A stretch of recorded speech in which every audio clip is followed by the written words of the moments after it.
Olá, meus queridos internautas! Meu Deus, eu socejei, eu tô triste.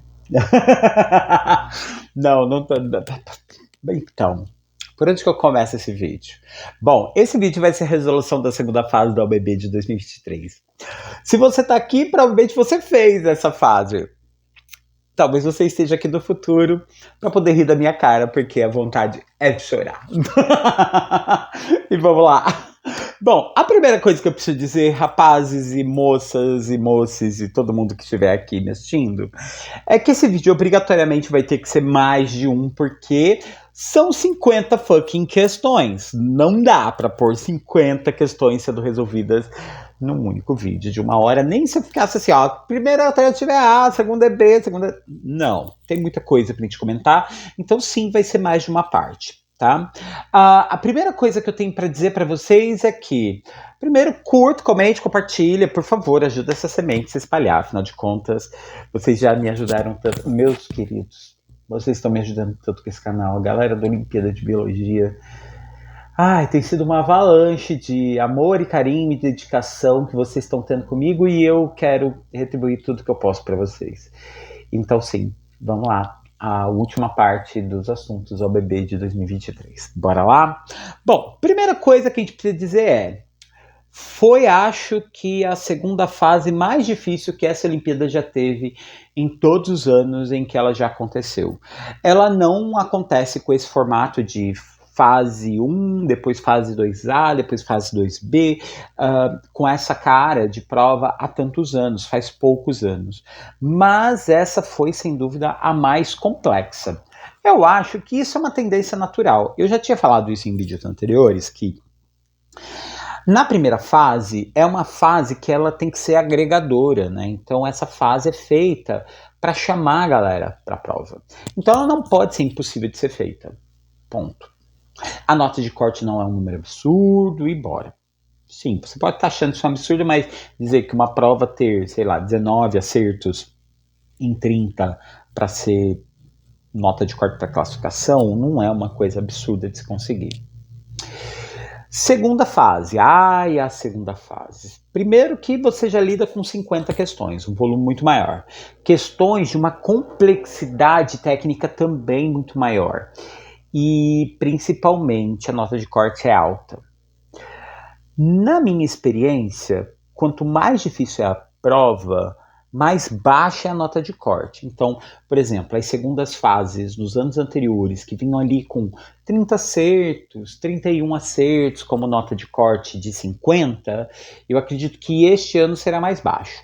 Será mais baixo? Não sei, eu estou fazendo esse vídeo antes da divulgação do gabarito definitivo.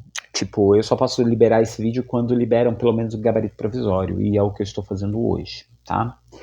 O gabarito provisório saiu na segunda, esse vídeo eu estou gravando no domingo, mas ele só está sendo postado nesta segunda também, tá? Então vamos avaliar a questão. Bom, primeiro ao olhar para a prova como um todo, eu preciso mostrar para vocês esse gráfico que diz quais foram os assuntos que mais caíram na prova. Esse ano, quem reinou linda e bela foi a dona Ecologia. Mas eu já esperava que os dois principais temas seriam entre ecologia e saúde pública, porque esses eram os temas centrais da prova, né? A prova falava sobre vacinas, sobre desafios socioambientais, então, mano, esses seriam as porções centrais da prova. Eu vi muita galera debruçada em pensando que só cairia questões sobre vacinas, porque isso estava escrito lá no título. Mas já aviso, não é assim que funciona. Principalmente para a segunda fase. Quando nós pensamos em vacina como tema central, gerador de toda a problemática da prova, a gente pensa nisso para a primeira fase. Na segunda, cai de tudo. E como vocês podem ver, realmente caiu de tudo. Caiu muita bioquímica, caiu muita botânica, caiu evolução nesta prova. E quase não caiu genética, que na primeira fase caiu mais questões. Então, mano, para o ano que vem, se você está pensando aqui, vou prestar a prova em 2024, primeira fase, foca no tema central. Talvez vai ter mais questões sobre ele. Para a segunda fase, é tudo. Não tem conversa. Aceita e chora comigo. Bom, vamos lá, vamos começar a prova e vamos começar a análise. Questão por questão agora, tá? Bom, meus queridos, a situação é a seguinte. Na primeira questão, ele tá navegando dentro do tema central, ele te dá um texto de apoio que fala sobre o câncer do colo do útero, colocando ele aqui, né, a posição dele epidemiológica, como sendo o quarto câncer que mais mata no mundo.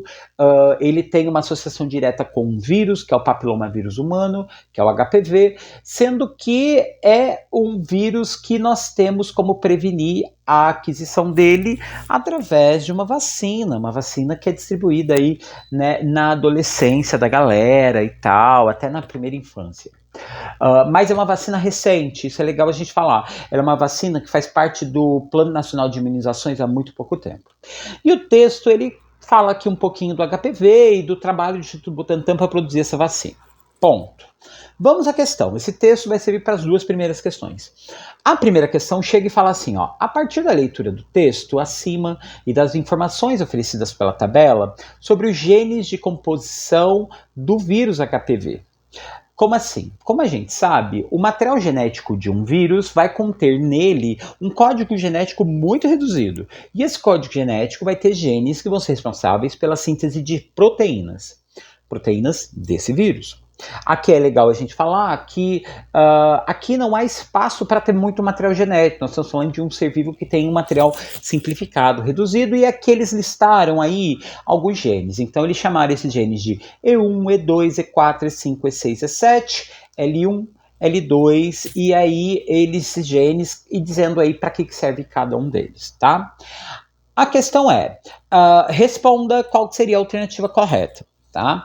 Bom, nós temos aí o gene L1 e L2, que é os dois genes responsáveis pela síntese do capsídeo.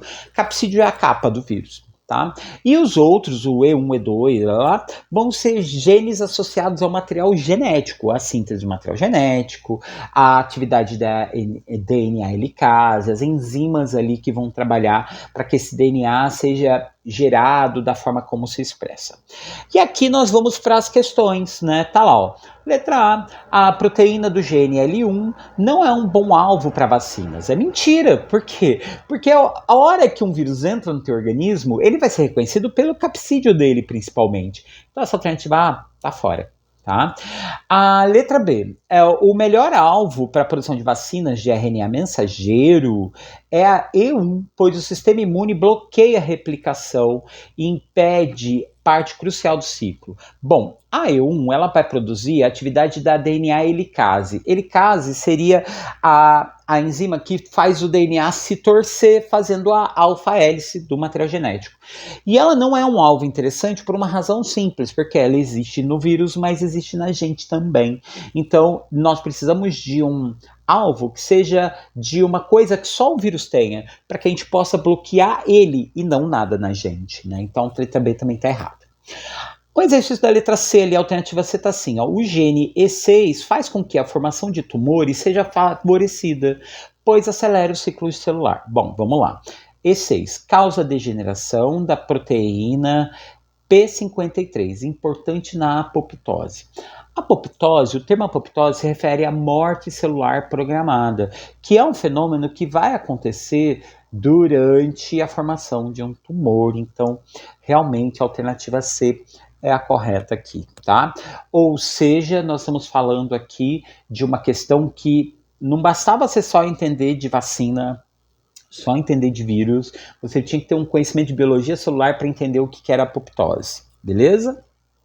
Agora vamos para a questão 2, ainda falando do mesmo tema, só que aqui a questão é específica para o HPV. A pergunta é, sabendo que o HPV é um dos agentes causadores do câncer do colo do útero, né? É porque o HPV, ele provoca, a doença dele é a criação de verrugas nos órgãos genitais, né? Então ela pode ser conhecida também como crista de galo ou condiloma acuminado, né? E pode aparecer em homem também, apesar de o homem não ter útero. Tá? Aí isso vai aparecer no pênis, pode ir para dentro da bexiga urinária, enfim. E aí assinale a alternativa correta. Aí a pergunta é, ela é considerada uma IST? Sim. É uma infecção sexualmente transmissível? Sim. Então isso já tira fora a alternativa E, porque é a única que fala que não é. E aí a pergunta é, sobre o vírus. Esse vírus é de DNA vírus ou é de RNA vírus? Bom, ele é um DNA vírus de fita dupla não envelopado. O que isso quer dizer? Ele é um vírus de fita dupla não envelopado? Mano, o gabarito provisório deu isso. Mas a grande questão é que a maior parte dos vírus, quando tem DNA, esse DNA é fita simples, tá? E isso me colocaria aqui a alternativa A como a correta e não a alternativa B. Eu vou aguardar sair o gabarito definitivo, porque na minha cabeça vírus de DNA é sempre de fita simples. E o rolê de ser envelopado ou não envelopado seria, além do capsídeo, existe alguma coisa embalando esse material genético? É o que eles chamam de núcleo capsídeo. E no caso do vírus do HPV isso não tem. Então por isso seria um não envelopado. Mas foi como eu disse para vocês, na minha cabeça, DNA, fita simples, tá? Mas vamos aguardar aí qualquer coisa, qualquer alteração aqui, eu vou colocar um adendo aí nos comentários do vídeo, tá, galera? Ou no comentário ou na descrição dos vídeos, então acompanha. Aliás, como eu disse, esse vídeo vai ser dividido em mais de uma parte, portanto, aguarde que o link vai estar constando aqui também na descrição do vídeo da parte 2, enfim, da sequência. Questão 3. Essa questão 3 tem um problema sério. Por quê? Eles soltaram um gabarito provisório colocando uma alternativa que não é a certa, que é eu diria que é a mais absurda. Ele vai contar a história aqui sobre a importância de vacina, imunização e tararã, e vamos à parte da comanda da questão, tá lá. Ó. Pensando na cobertura vacinal oferecida pelo SUS e nas vacinas que estão disponíveis atualmente no mercado, responda qual das alternativas apresenta vacinas que são combatidas, doenças que são combatidas por vacinação e que trazem os maiores benefícios. Bom, a gente tem que ir em alternativas que tenham vacina, que tem doença que tem vacina. Na letra A tem doença de Chagas, que a gente ainda não tem vacina. Na letra B tem AIDS, que não tem vacina. Na letra C tem doença de Chagas, tem malária, que não tem vacina. Ebola tem, tá? Letra D, tá lá, tétanos, sarampo e pólio. As 3 têm vacina e as 3 são oferecidas pelo SUS. Alternativa correta. No gabarito provisório, eles colocaram como alternativa E a correta, e tipo, AIDS e malária não tem vacina. A dengue até tem vacina, mas ela não é oferecida pelo SUS, ela é paga, e ela ainda não tem uma eficácia plenamente aprovada, é algo do tipo assim, não é todo mundo que pode tomar a vacina contra a dengue e tudo mais, não é difícil de vocês saber por aí. Atualmente, essa vacina, eu fiz uma pesquisa rápida sobre ela não é muito barata, ela é tipo uns 400 conto, 500 reais para você tomar essa vacina, e ela não é recomendada para quem já teve a dengue, ela é mais recomendada para quem nunca teve contato com o vírus, beleza? Questão 4. Essa questão foi uma delicinha, eu considerei ela uma das mais fáceis da prova, apesar do tema dela ser biologia molecular, que foi um tema que choveu nessa prova. Aqui é legal de falar na questão 4 que ele começa te dando uma tabela. Essa tabela é uma dessas que a gente não decora, realmente. Elas geralmente aparecem nas provas assim, de graça, e ela é uma associação direta entre códons, que é trechos de RNA mensageiro, e o que eles representam, que tipo de material ele representa na síntese de proteínas. Cada trinca, né, do códon vai corresponder à produção de um aminoácido, um dos 22 aminoácidos, ou vai representar o ponto de parada, né, da parada da síntese proteica e o final da tradução do material genético. Ele chega aqui para a gente com a seguinte situação, ó. A região formada pelos aminoácidos TYKCP, e ele coloca aqui as siglas em inglês do que corresponde a isso, que está aqui, ó, peraí, THR, TYR, LIS, CYS. Aí ele colocou as 3 aqui, 1, 2, 3, 4, 5, e aí era só seguir a lista aqui, ó. Tá? Por exemplo, THR.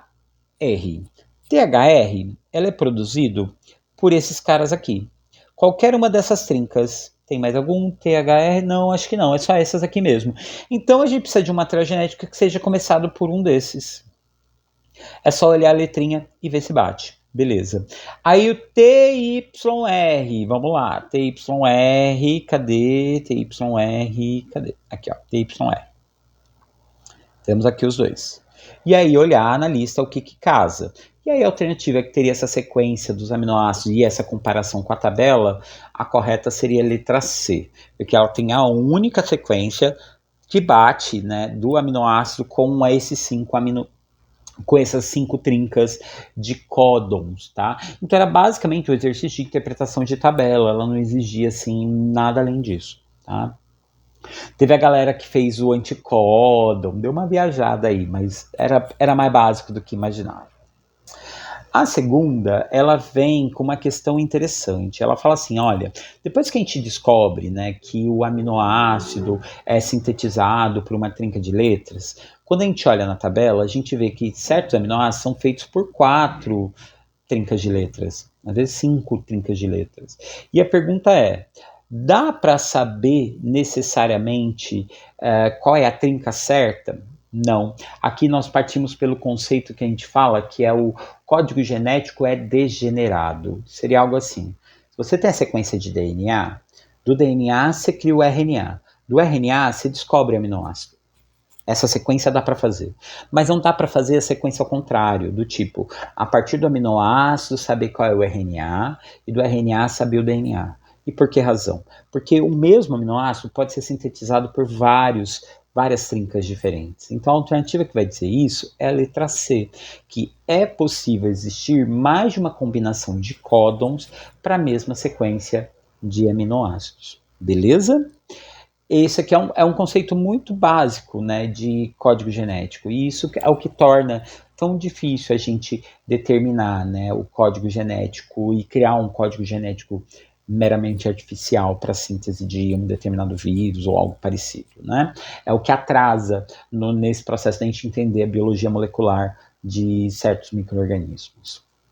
Questão número 6. Essa daqui exigia um raciocínio maior. Qual é a grande questão? Ele vai falar sobre sobre o vírus HIV, né? O vírus HIV é um RNA vírus, então ele é um vírus baseado em RNA. Isso explica por que ele cita aqui, ó, que o vírus de transcriptase reversa, né, o vírus que faz, ele precisa desse código, esse código com U's, com C's, né, com o uracila só tem RNA, né? E aí o que ele faz, né? Ele deu pra gente uma sequência do genoma humano, criando essas sequenciazinhas aqui. E se você notar, ela é uma sequência em continuidade, ó. Se você notar, ela começa aqui a medição. Peraí, deixa eu pegar aqui meu mouse, ó. Ela começa apresentando pra gente aqui, ó. Olha só. Começa na letra que corresponde ao 9.885. Aí são essas letras. Terminou aqui, ela começa aqui. É como se fosse uma sequência só. É porque não coube na mesma linha. Então, por isso que eles quebraram em 3 faixinhas. E aí, o que ele pergunta? A pergunta é simples, ó. Assinale a alternativa que corresponde corretamente ao lugar do trecho desse material genético onde eu inseri o código do vírus. E aí, o que eu tenho que fazer? Bom, eu vou primeiro ter que fazer a conversão dessa sequência, que é o UUC, ACG, CUG, em um código de DNA. Então eu só vou fazer a conversão aqui. Então o vai ser com A, porque lembre-se, né? O se liga ao A, que se liga ao T no DNA. O C se liga ao G, né? Então aqui C, aqui T, G, C e aqui G, A, C. Criando uma sequência de 9 letrinhas aqui, ó. Desculpa a bagunça, tá, gente? É eu que sou péssimo com direções. E qual o nosso trampo? É achar esta sequência colocada aqui em algum lugar, tá? E qual a alternativa correta? Bom, você teria que olhar entre o 887 até o 95. Seria começando daqui e indo até o 95, que viria até mais ou menos aqui. São 9 letrinhas, né? A alternativa correta é a alternativa D, porque a alternativa D, ele começa ali, ó. Do 911, aqui, ó, esse é o 16. Então, 15, 14... e aí ele vai até o 19, que seria aqui, ó. E aí, olha aqui a sequência, ó. AAG, que seria os 3 primeiros aqui. Aí fica aqui, ó. TGC, GAC. Essa é a trinca. Então, ela começa aqui e ela termina aqui. Professor, mas sai de trás para frente. Lamento, é isso mesmo, tá? DNA, ele tem dupla sequência, né? Então, ele pode ser lido em qualquer sentido, tendo o trecho lá. E o único trecho que aparece esse código DNA é aí, beleza? Tá. Era uma questão difícil? Não era, mas se você não tivesse essa noção de que DNA e RNA tem o U, tem o A, e você tem como fazer essas conversões, ficaria muito difícil para você conseguir finalizar, tá? Tá escutando meus cachorros latindo no fundo? Sim! É meus doguinhos! Galera, tchau. Tchau, Nikia! Tchau, Odete! Sim, são 2 cachorros, 2 fêmeas, com o nome de personagem de balé. Nikia e Odete. Conheçam, isso pode cair na prova. Vamos lá. Agora vamos para a questão 7. E a questão 7, galera, começa com a minha primeira crítica real a essa prova. Com relação às imagens. O cara que criou essa prova, isso já desde anos anteriores, eu vejo um problema de diagramação muito séria, que é o fato de que as imagens são muito pequenas para ser lidas quando são impressas. Então o texto está numa letra boa, beleza, mas olha o tamanho da imagem e das escritas nessa imagem. Isso não é muito favorável, principalmente se entre os candidatos para a segunda fase tivesse, por exemplo, alguém com uma deficiência visual, que tivesse uma acuidade visual baixa. Então, a minha crítica é principalmente a equipe que faz a diagramação dessa prova. As questões são mega bem elaboradas, são mega bem pensadas, mas quem pensa nas ilustrações precisa aumentar aí essa imagem ou repensar a forma como essa imagem aparece. Tá? E aí, o texto ele vai falar aqui a respeito da questão da febre, de como o aumento de temperatura pode interferir no funcionamento de células. Aquela bicadinha no café. E aí, vamos ao que interessa. Ó. Assinale a alternativa e identifique a alternativa incorreta. Eu quero a alternativa falsa. E ele fala aqui, ó, o aumento da temperatura corporal afeta a permeabilidade das membranas plasmáticas, né? Interfere na proteína transportadora encontradas nessa membrana. E a pergunta é, qual alternativa tem uma resposta mais absurda? A alternativa mais absurda é a letra C, e vou dizer por quê. Aqui ela fala que os íons sódio e potássio acontecem prioritariamente via canais transmembranares por meio de transporte passivo. Os íons realmente eles vão acontecer também num transporte passivo. Porém, como a gente sabe, pelo menos eu espero que você saiba, o sódio e o potássio são 2 sais minerais que precisam de um serviço de bombeamento contra a corrente. Como assim? Eles geralmente são enviados do lugar onde eles estão menos concentrados para o mais concentrado. E aí não rola no movimento passivo, ele vai ver na forma de um movimento ativo. É o que a gente chama de bomba de sódio e potássio. Isso vai rolar em vários lugares no nosso corpo. Ele vai rolar principalmente nos neurônios, né, para criar os potenciais elétricos que conduzem impulsos nervosos, tá? E é por isso que febre alta pode interferir diretamente no funcionamento do cérebro, levando, por exemplo, até a convulsão, né? Porque ele interfere no circuito ali de transposição de íons, tá? E no fim das contas, todas essas imagens, todo esse rolê não faziam a menor importância, tá? Não tinha real nenhuma relevância, ou seja, a imagem podia ainda ser descartada, tudo bem? Seguindo adiante. A que nós temos uma questão que provavelmente vai ser mexida. E a questão o problema dela é qual? Ela tem duas alternativas iguais, alternativa B e alternativa C são idênticas, tá? E o gabarito diz que a C está certa, o que significa que a B também está. Né? A imagem basicamente mostra uma mitocôndria, né, e o acontecimento de 3 fenômenos dentro da mitocôndria. Como a gente sabe, a mitocôndria faz respiração celular, isso está sendo apontado lá no início, né, do enunciado, no cabeçalho do enunciado da questão 8. E fazer respiração celular é basicamente quebrar a glicose e fazer ATP, né, dividindo esse processo em 3 etapas, entre glicólise, ciclo de Krebs e cadeia respiratória. A alternativa D e E, ela tem que ser descartada porque a glicólise, que é a primeira fase da respiração celular, ela não acontece dentro da mitocôndria, e sim no citoplasma.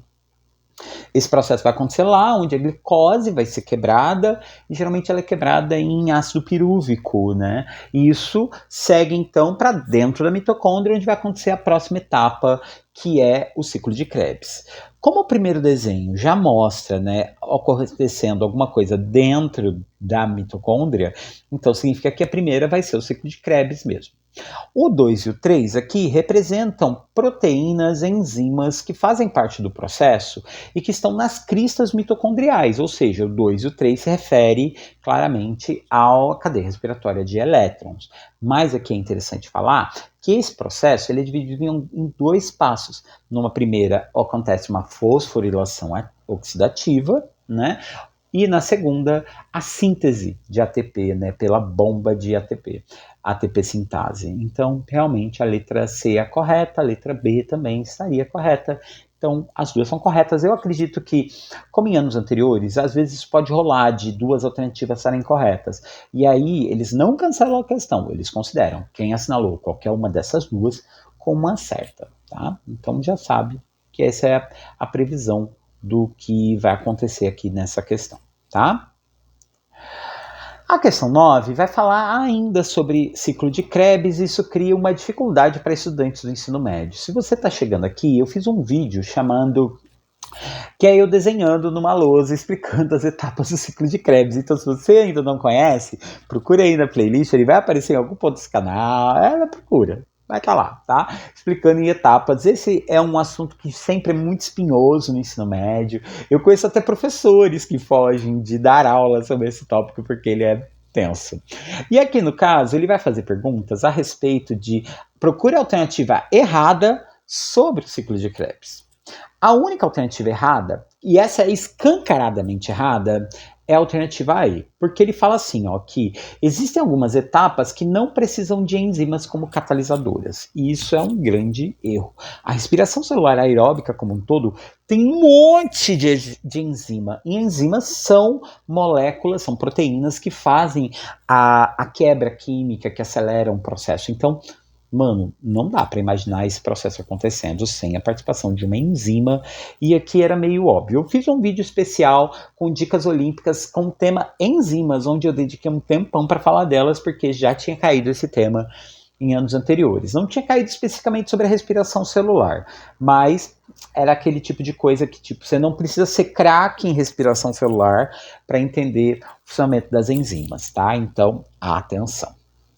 Seguindo aqui, mais uma questão de bioquímica, e a questão aqui é sobre gorduras, sobre os lipídios, onde eu procuro a alternativa correta. No caso aqui, basicamente, ele está falando sobre a diversidade molecular que existe entre os lipídios, que são essas moléculas que têm esse comportamento, né, de gordura, né, que a gente chama de gordura. E a primeira coisa que a gente fala é que é um grupo quimicamente diverso, isso está lá no enunciado. E aí, todas as alternativas vão se referir a como é a cara dessas moléculas.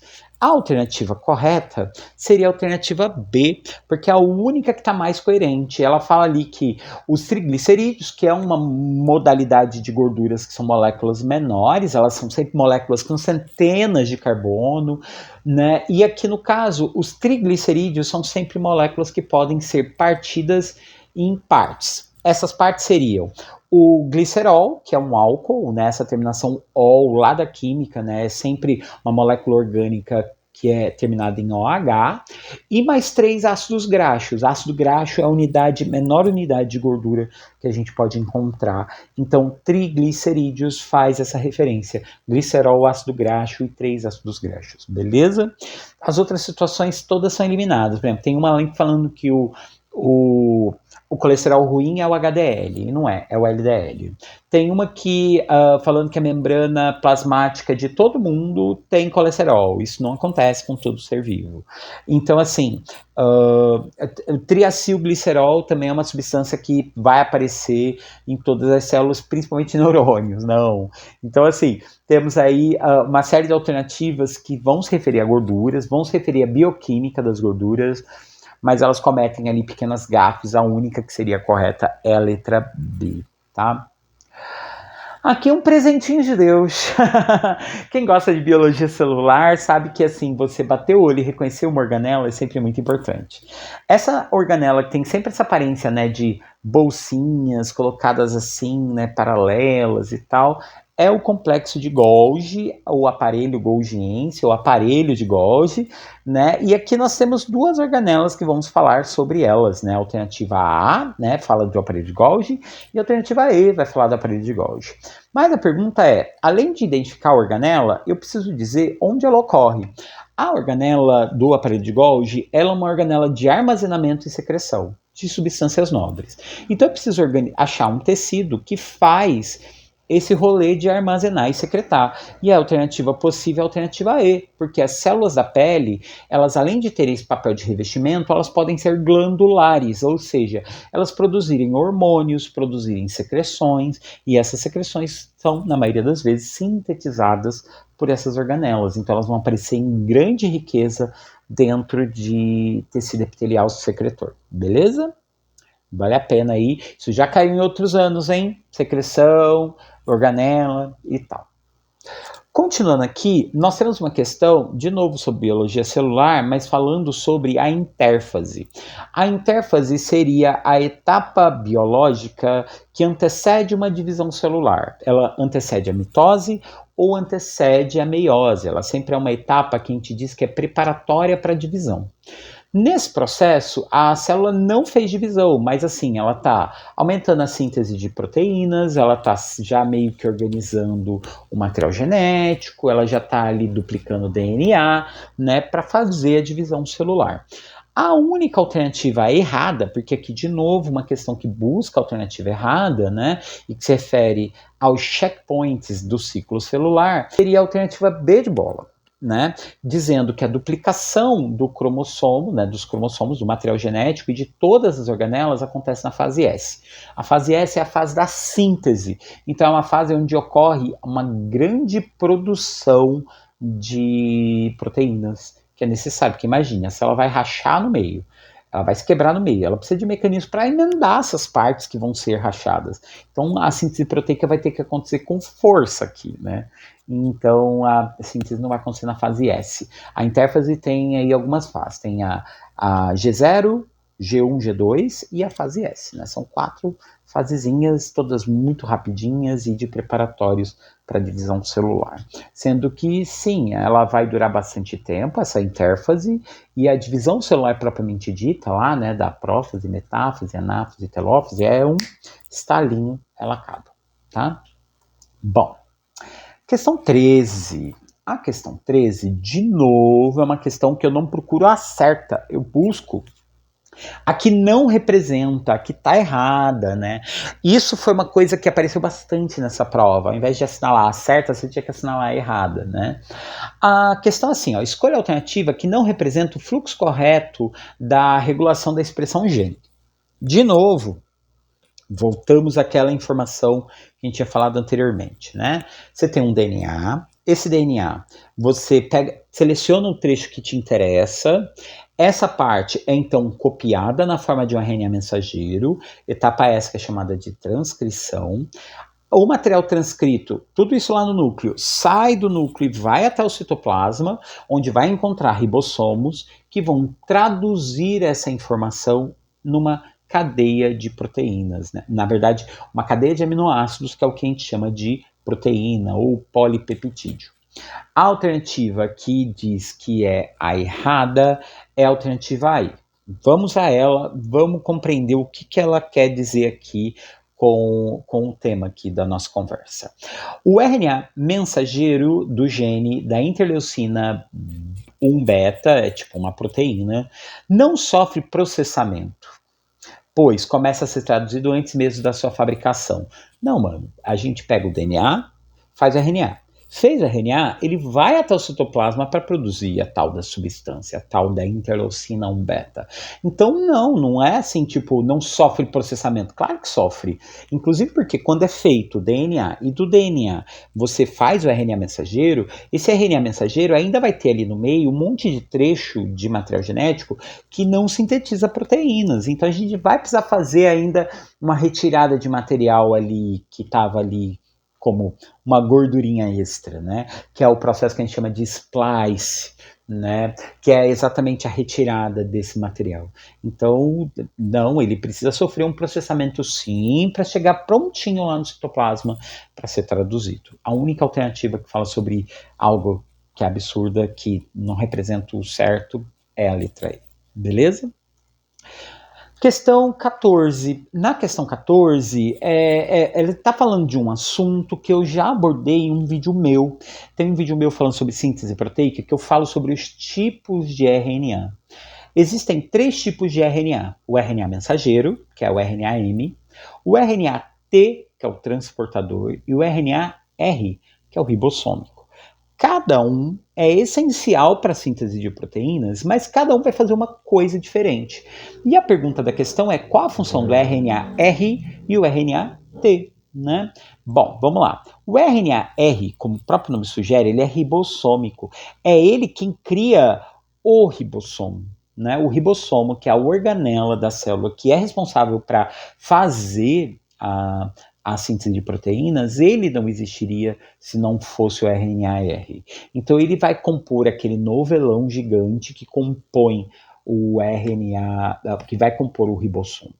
A alternativa que começa assim já é a alternativa E, né? Ele faz lá formas, proteínas ribossômicas que possibilitam a síntese proteica. Já o transportador, o que acontece? Ele é um RNA que geralmente tem um formato de cruz, né, de trevo, e uma dessas alcinhas, dessa cruzinha, carrega o aminoácido. Né? De um lado você vai ter a trinca que a gente chama de anticódon e do outro lado o aminoácido. Né? Como a gente viu lá atrás, quando a gente falou daquele quadro dos códons, anticódons, o códon está no RNA mensageiro, o anticódon está no RNA transportador. E o RNA transportador está solto pelo citoplasma, esperando a convocação do ribossomo para que ele chegue lá, combine o seu anticódon com o códon e libere o seu aminoácido. Então ele carrega aminoácido, ele é um transportador de aminoácidos. Alternativa E. Beleza? Questão 15. Isso foi um outro tipo de questão que foi muito comum nesta prova, que é essas questões que são assim, várias frases e você tem que fazer o julgamento, quais estão certas, quais estão erradas e tal, para a gente localizar. De novo, é uma questão que vai falar muito de bioquímica, apesar de estar falando da membrana plasmática. Ele vai falar da composição química da membrana plasmática. E aí ele joga na nossa cara 4 frases, das quais a gente tem que verificar se tem alguma certa ou se tem alguma errada, tá? A alternativa correta é a letra C, onde a primeira, a segunda e a última tá certa. A única que tá errada é a frase 3, tá? Vamos a elas aqui, ó. Os carboidratos da membrana plasmática têm papel estrutural, né?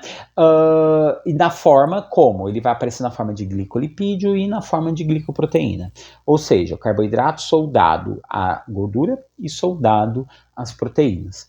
Geralmente elas ficam pelo lado de fora, eles vão compor o glicocálix, muitas vezes, e eles vão ser importantes no reconhecimento celular, né? Aquela coisa. Nosso sistema imunológico, eu fiz uma aula sobre leucócitos, eu falei sobre isso. Leucócito reconhece uma célula errada ou alguma coisa que não é do corpo, encostando nele, né? E assim ele reconhece, literalmente encostou, reconhece e aí desencadeia a reação e as glicoproteínas e os glicolipídios vão fazer parte desse mecanismo de identificação complexo. A segunda vai falar do papel das gorduras como anfipáticas. O que significa essa expressão anfipática? Anfipáticas são substâncias que se comportam de forma polar e apolar ao mesmo tempo. E isso é uma característica das gorduras, dos fosfolipídios que aparecem na membrana, né? Porque vai ter uma face da gordura que consegue se diluir na água, que é a parte que a gente chama de hidrofílica. Por outro lado, tem uma parte dela que é gordura, né? E gordura, ao pé da letra, não se dissolve em água. E é a parte hidrofóbica. Mas as membranas são feitas das duas coisas. Então, por isso, tem uma fase que é hidrofílica, outra hidrofóbica, portanto, anfipática. Ela é polar e apolar ao mesmo tempo. Beleza? Então, se a 1 e a 2 estiver correta, a gente já consegue eliminar aí duas alternativas de saída. No caso, a 4 vai estar correta porque vai falar das proteínas, que proteína pode estar no meio da membrana, está fora ou para dentro, ela pode estar em pontos diferentes. E é por isso, inclusive, que a membrana plasmática, né, o modelo de membrana plasmática que a gente aceita, hoje em dia ela é chamada de mosaico fluido, né, que é aquela imagem como um mosaico de uma igreja, com aquelas telas, né? A gente, quando olha de cima a membrana, a gente vê nela toda quebradinha, né? Composta por proteínas e gorduras. Só que isso é fluido, isso não fica preso. Então você vê essas proteínas, né? Andando pela superfície da célula, transicionando de um lugar para o outro, porque a gordura permite que as proteínas nela consigam transitar. Beleza? Então é isso. Vamos para a questão 16. A questão 16, ele fala de enzimas. Ele fala dos conceitos mais básicos sobre enzimas, tá, galera? Opa, minha câmera deu uma tombadinha básica aqui, né? Mas bora lá, vamos seguir aqui para o nosso assunto. Aqui é legal a gente dizer que as proteínas, elas vão ter um comportamento... As enzimas são proteínas. E como elas são proteínas, elas vão ter comportamentos que vão ser como de proteínas. Isso quer dizer que se mudar o formato dela, que é o que a gente chama de desnaturação, ela perde a função dela. Enzimas rolam isso. Elas vão ter a temperatura ideal para funcionar e o pH ideal para funcionar. Aqui, mesma coisa, dá 4 frases, ele vai perguntar quais são as corretas. A alternativa correta é a que tem a 1, a 2 e a 3. Seria: a temperatura condiciona a velocidade da reação. Temperatura extremamente alta desnatura a proteína. Cada enzima tem uma temperatura ideal. No nosso corpo, a maioria delas é a temperatura clássica do nosso corpo, que é 36 graus e meio. Tanto que um quadro de febre, ao subir a temperatura até um determinado nível, não nos faz mal. Subiu demais, começa a nos fazer mal. Por quê? Porque vai começar a destruir as nossas proteínas. A frase 2 vai falar assim: cada uma delas também tem o seu pH ideal. E se tiver dentro daquele pH, ela funciona ok. A frase 3 está lá: ó, quanto mais tempo que a enzima passa em contato com o seu substrato, mais a reação acontece, né? Agora, se você deixa ali, papum, pois tirou, ela para de funcionar. Já a última lá está dizendo: quanto menor a concentração da enzima e do substrato, maior é a velocidade. Não, se você dilui muito, a reação não acontece, né? Esse aqui, inclusive, se essa frase estiver certa, seria o princípio da homeopatia, né? Quanto menos, mais funciona. Não faz sentido, beleza? Seguindo aqui adiante com a questão 17. De novo, o assunto enzimas na prova. Aqui ele vai evoluir o conceito. Dentro do assunto, nós temos o tema holoenzima e aloenzima. Se você assistiu o vídeo de dicas olímpicas sobre enzimas, lá eu falo sobre a diferença desse conceito. Uma aloenzima é uma enzima que precisa de um cofator para funcionar. Como é isso? Bom, as enzimas funcionam no esquema chave-fechadura, né? Ela tem que se encaixar perfeitamente a enzima no seu substrato. Quando ela é uma aloenzima, fica faltando um pedacinho para completar esse encaixe. E esse que está faltando é completado com um cofator. Quando o cofator aparece, fecha-se então a enzima total para funcionar, que é o que a gente chama de holoenzima. E aqui ele está falando que a piruvato-quinase é uma enzima chave para acontecer a glicólise, então ela é essencial para acontecer a glicólise, mas ela é inibida pelo aminoácido alanina. A capacidade da alanina inibir a enzima não é afetada pelo aumento do substrato. Então ela literalmente faz o quê? Bom, para ela inibir, ela entra no lugar, né? Ela entra lá no sítio alostérico, ela entra no lugar da enzima. Tipo, aqui estava a enzima para quebrar o piruvato, né? Tá lá para entrar. entrou aqui a enzima piruvato, a alanina entra ali no meio, e aí ela não possibilita mais o encaixe, ou seja, ela altera a forma do sítio ativo da enzima, não permitindo que a reação aconteça. A única alternativa possível aí seria essa, né, da alanina, que ela é capaz de inibir, mas ela independe da quantidade de substrato, porque ela vai bloquear e bloqueia em definitivo, tá? Questão 18. Ai, questão Covid-19, tava todo mundo sentindo falta. Não, eu não tava, tá? Não aguento mais falar de Covid-19. Bom, essa questão, basicamente, ela vai contar um pouquinho sobre a evolução viral, né? Que o vírus do coronavírus, que é o que eles chamam de COV, né? Ele tem várias espécies, né? No caso aí, ele fala de 6 espécies que são infecciosas ao ser humano, que vão pertencer ali ao beta-coronavírus e tal. Essa imagem, nós esbarramos na mesma questão problemática da questão anterior, só que aqui era relevante. A imagem era muito pequena, era difícil de se ler. E a imagem basicamente fala assim, ó, um vírus original para morcego se adaptou para civeta, transmitiu para o ser humano, causando a SARS de 2002. Quando esse vírus do morcego se adaptou ao dromedário, causou a MERS, que foi de 2012. Quando esse vírus se adaptou aí ao pangolim, ao lagarto, eles colocam ali um ponto de interrogação, né? Ela criou a Covid-19, né, de 2019. E aí ele fala assim, no futuro isso pode acontecer de novo? Esse vírus pode se adaptar novamente? Ponto de interrogação. Quantos anos vai ser? Não sei, porque da SARS para MERS foi 10 anos. Da MERS para Covid foi 7. Será quantos anos vai ser para o surgimento do próximo? Não sabemos. E aí, baseado nessa imagem, a gente tem aí 4 frases para dizer se elas são verdadeiras ou falsas. E aí, a alternativa correta é a letra A.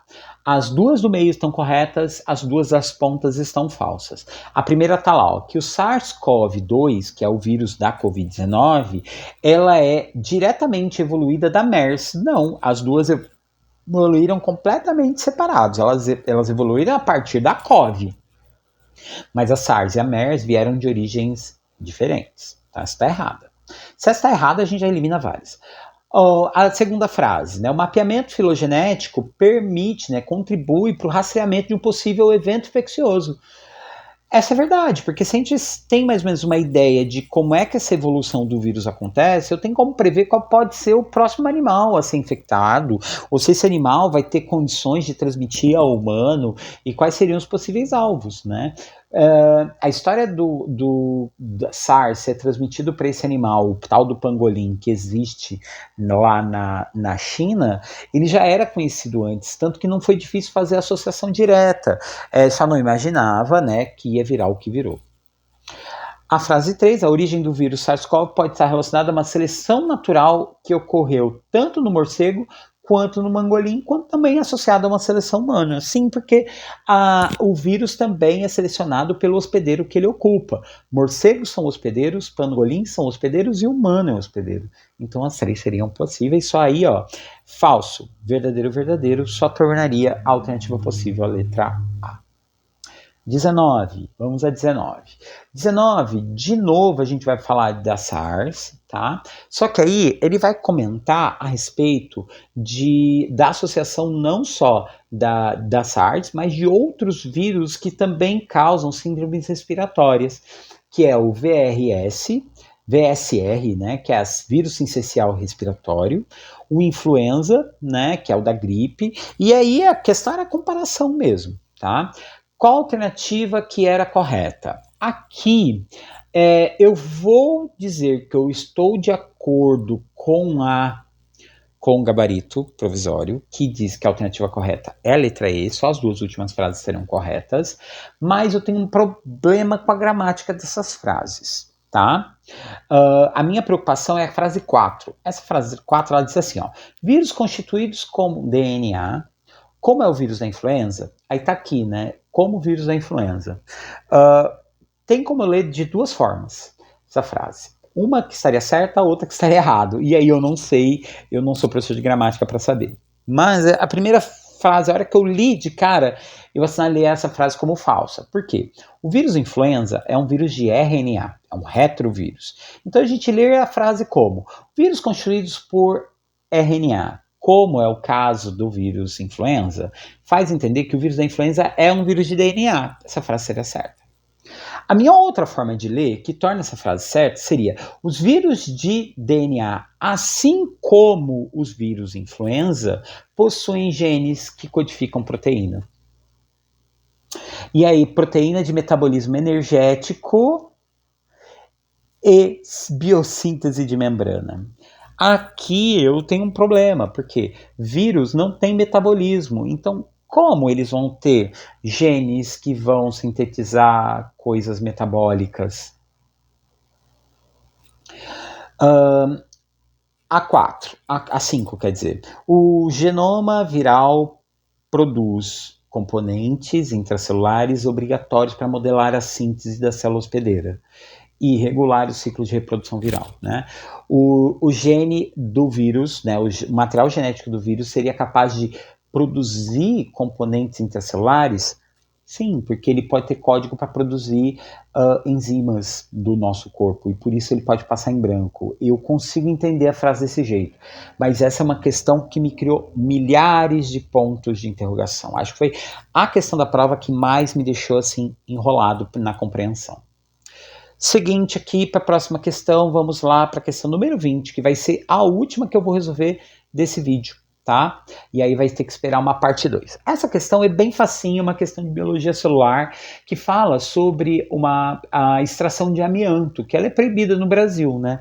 O amianto é um derivado de sílica, sílica é essa que vai ser uma substância que o nosso corpo não consegue absorver. Na verdade, o nosso corpo acaba bioacumulando ela, né? Ela acumula dentro do nosso corpo pelas vias respiratórias. Tá? E aí ele vai causar uma doença respiratória chamada asbestose, ou também chamada de silicose, que é basicamente essa substância ficar no teu pulmão sem conseguir ser absorvido, ocupando espaço lá, e isso vai diminuir a sua capacidade respiratória. A pergunta é, baseada no texto, na forma como ele pôs ali, a pergunta é, qual organela está relacionada com o processo descrito no texto e qual é a célula do sistema imunitário dos pulmões? Então vamos lá. A primeira, a dificuldade é que essas substâncias, quando são incorporadas ao nosso sistema, elas são reconhecidas pelo nosso sistema imune. E aí, obviamente, as nossas células têm dois caminhos. Ou neutraliza com anticorpos, ou engole, faz fagocitose e dissolve. Como não é uma substância à base de proteínas, não tem como produzir um anticorpo, então a célula vai fagocitar. Só que a grande questão, o fagócito em questão tem que ter lisossomos para fazer a digestão desse material. E o amianto, quando entra na célula, ele não consegue ser digerido. Então, os lisossomos vão ficar bloqueados. Quais essas células vão ter essa função de fagocitar? O macrófago, que é o principal célula apresentadora de antígeno no nosso corpo, né? Elas digerem o que tiver de forma irrestrita e apresenta isso para a célula TCD4. E aí ele vai ficar bloqueado, ele não vai conseguir executar o trabalho dele. Então, a alternativa correta, letra D de dado. Bom, é isso, meus queridos. Eu fico por aqui. Essa é a primeira parte do vídeo. Na sequência vem a parte 2. E a gente se vê até a questão número 50. Afinal de contas, ainda faltam mais 30. Última bicadinha no café. E eu aguardo você nesse mesmo canal, por favor. Curta, comente, compartilhe. Aliás, eu estou esperando os comentários de vocês aqui. Essa prova foi super polêmica. Como você foi? Você assinalou as mesmas coisas que eu aqui nas questões? O que você achou? Você concordou com as questões que tem ali uma leitura estranha?